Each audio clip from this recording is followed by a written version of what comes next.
Hi everyone and welcome to today's video, a short video that has the goal to show you how to craft a compelling CV and cover letter. Yes, so to stand out in thousands of CVs and professionals who are applying to the most advertised vacancies in the multilateral sector, private or no profit, doesn't really matter. You will have to explain in a couple of minutes by a written document who you are, what are your values, what is your professional statement, and what kind of achievements and change did you foster during your professional career. So I hear many times that recruiters do not read cover letters. So this cover letter is just, an additional page that we put when we are submitting application. Well, that's not true. Imagine a recruiter who has 200 or 300 or even more CVs on the desk and has to screen who is the best candidate. Well, what he will start to do is check in the cover letter and see if this picks the curiosity to go and read the CV. I know most of the time when we're dealing with UN and other international organizations, there is a duty to read all the CVs. But again, whenever you finish your recruitment process and you are at the final stage of the recruiting, you will see how much is important the cover letter to distinguish who is the first line candidate to call for interview or informal interview. So let's start with the cover letter. Consider your cover letter like a pitch. So you have 1-2 minutes and there you have to deliver your pitch. So first of all, cover letter, the best situation is when we start with our data correct, with the email that you're actually reviewing, with the phone number that you're actually using, with your LinkedIn link updated. And eventually, if they require it, you can put the country of nationality or the country of residence. Remember, when you start or eventually in the subject line, you can put the application number or the vacancy number you're applying for in a way that it's very clear that you are applying for that position. Let's start now with the introduction. So I usually see cover letters starting with "I'm pleased to apply for." Whoever is using ChatGPT perhaps change a bit, the tone, saying "I'm excited, I'm eager," and so on and so on. It's all good, but please start with a hook phrase that avoid the usually cliche of "I'm pleased to apply," and say something much more engaging, like "with 7 years in ethical storytelling or ethical communication, I'm applying and submitting my profile for this position because I'm sure or I trust that I can bring to your organization this. Now, in the body, there is no need to repeat exactly what there is in your CV, okay? The person will go and read the CV to have more details, to have a bit more information about the years and the titles and the organization, eventually the country where you work, and so on and so on. But if you're able to craft the body of your cover letter, where clearly you explain what are you doing now, what are your roles and responsibilities, what are your previous roles, what were your roles and responsibility and achievements, and please quantifiable achievements, it will be enough to have a clear picture of your career path. When I'm talking about quantifiable achievements, I'm saying not led awareness raising campaign in Darfur, but I led a campaign in coordination with X, Y, and Z organizations or sections or stakeholders, reaching 500,000 people in the region of achieving to raise awareness of humanitarian concerns, of peace process policies, of whatever you're working in, of 40%.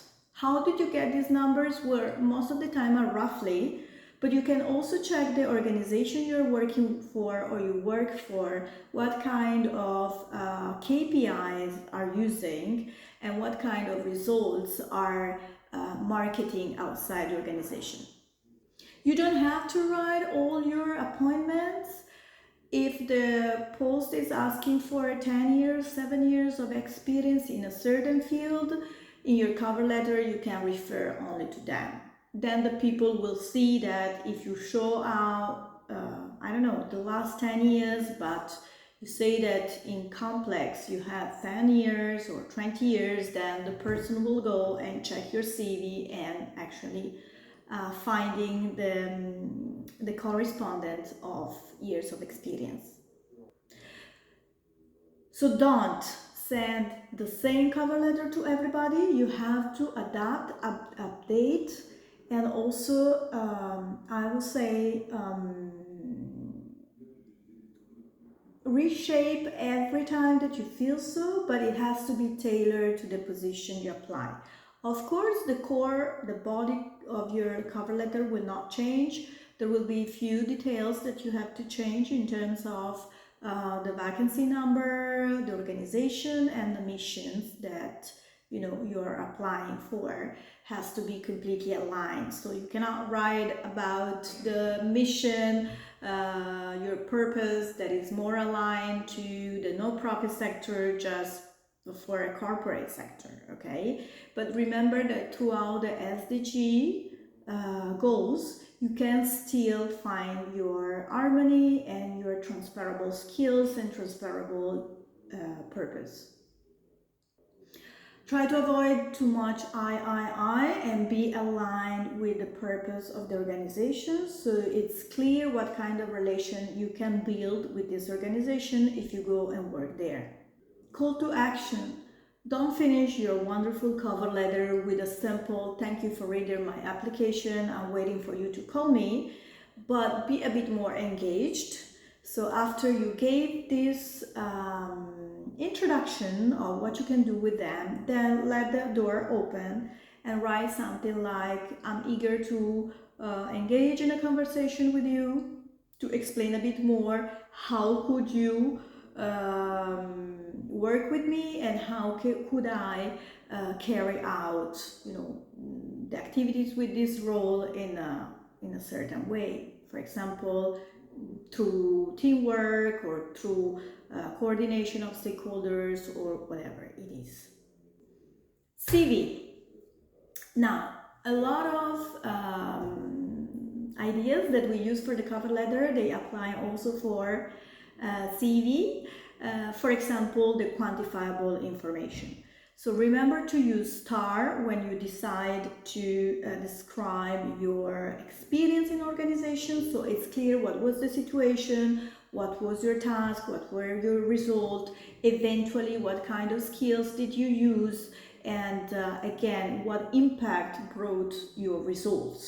So it has to be clear, the connection between the outcome and the changes that you provided in certain role.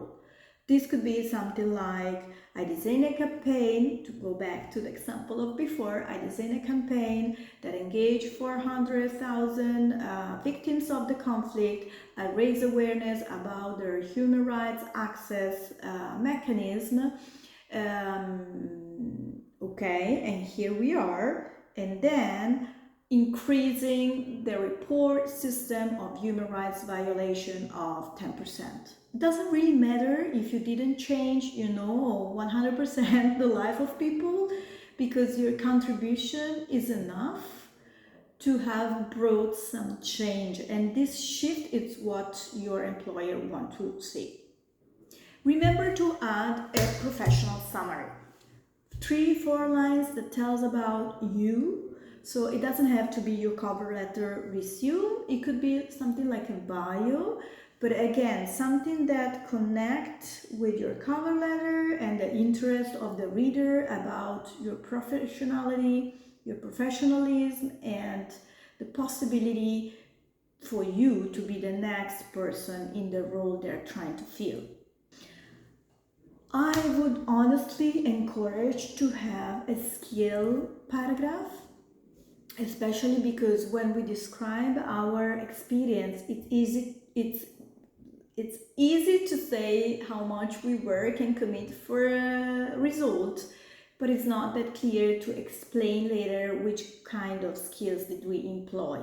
So a skill session help us to make clear that these are the skills that we can bring to the post, and most of the time, remember, these are very useful for the ATS system that most of the organization use. This is artificial intelligence that try to read a correspondence between the skills required and your CV. So basically, we are having a way to be sure that the keywords are chipped in without just being fake and just being, going around those building our experience, because your experience has to be what you have done, has to be who you were when you were doing those tasks, and must again to be very honest about your results and the change that you bring. Don't don't overload the text of your CV. Use bullet point eventually to make it much more, readable. Again, don't make the shopping list of tasks, because most of the time other candidates has done the other task, the same task. So how can you explain the reader that you are perhaps more competitive than the other candidate? Remember, again, also the CV must be clear in showing your impact and your alignment with your values and the values of the organization. So we are coming to the end of this video. Remember that writing a CV and a cover letter is a continuous learning experience. You can change it. Don't feel frustrated if you still don't have a finalized version. I also say you can still have a couple of versions of your CV, especially if you want to apply in the no-profit and in the corporate world, because the language change. But for both versions, be very clear and be ready to translate in a fluent communication what you were doing and what you achieved. Thank you very much for looking at this video. You can also choose some of the vacancies you would like to apply and start training to see how your experience start fitting with different kind of vacancies. Remember, you can send me your CV and cover letter for a feedback.